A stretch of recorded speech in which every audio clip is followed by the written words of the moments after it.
I was watching dust rise off the treads of a Humvee when my satellite phone buzzed. I almost didn't answer. 12 years in, 6 tours deep, and your instincts get dull around things like hope. I figured it was my wife, Lena, checking in. Maybe telling me our dog chewed up another couch or her car battery died again. Mundane things you cling to when war becomes your routine. I answered with a grunt.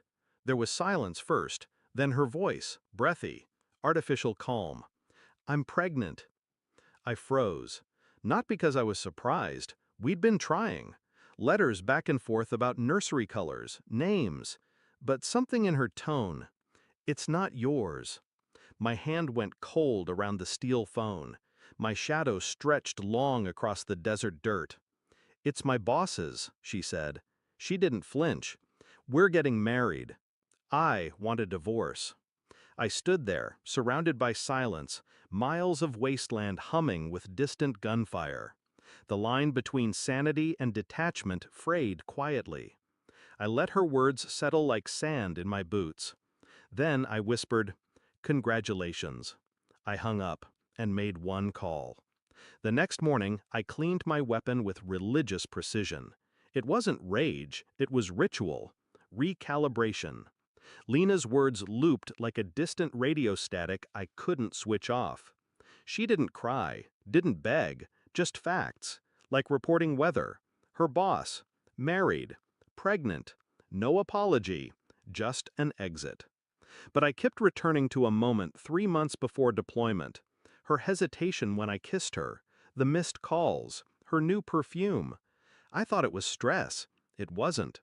I went back through her old emails, the few she'd sent before things went cold. I remembered the names she casually dropped. One in particular, Michael Trent, CEO of her firm. I remembered how she said he was just intense, but married. I didn't react, didn't scream. I started watching and waiting. You learn patience in the field. Out here, hesitation gets you killed. At home, it gets you betrayed. I sent a request to a friend stationed stateside, cyber intel, discreet, someone who owed me, phone records, travel logs, surveillance cams near her office, the works. He delivered. 3 weeks later, I received an encrypted file. Multiple hotel check-ins under her name. One under both hers and Michael Trent. Receipts, digital breadcrumbs. The final hit was a prenatal report. She'd signed up for a private clinic under a pseudonym, but it still traced back. Conception date, 2 weeks after I deployed. I scheduled a paternity test, quietly. She never knew, never suspected I had someone follow her to the appointment. I watched the footage. She laughed with him, held his hand, wore the necklace I gave her on our anniversary. That's when it clicked. She wasn't sorry. She was replaced. I didn't rage. I planned. 32 days later, I returned home. She didn't greet me at the airport, didn't expect me back until next month. I made sure of that. I let myself into the house with my key. She hadn't changed the locks. Everything looked preserved. Our photos still hung. My clothes still in the drawers. A decoy life. She walked in an hour later, laughing into her phone. She froze when she saw me. Color drained from her face like smoke escaping a window. I handed her an envelope. She didn't take it at first. Then slowly, as if it might explode. Inside, copies of the surveillance photos, hotel timestamps, DNA results, her clinic registration under Anne Gray. She opened her mouth to speak, but I just tilted my head, waited. You had me followed?" No anger, just that small, shattered sound, like porcelain breaking. I didn't speak. I didn't need to. The silence screamed louder. The next day, I met with Michael Trent's board of directors. A confidential dossier, ethics violations, HR complaints tied to those hotel dates, misuse of company funds, the pregnancy. Leverage works better when truth is involved. He was removed within the week, disgraced. Divorce followed.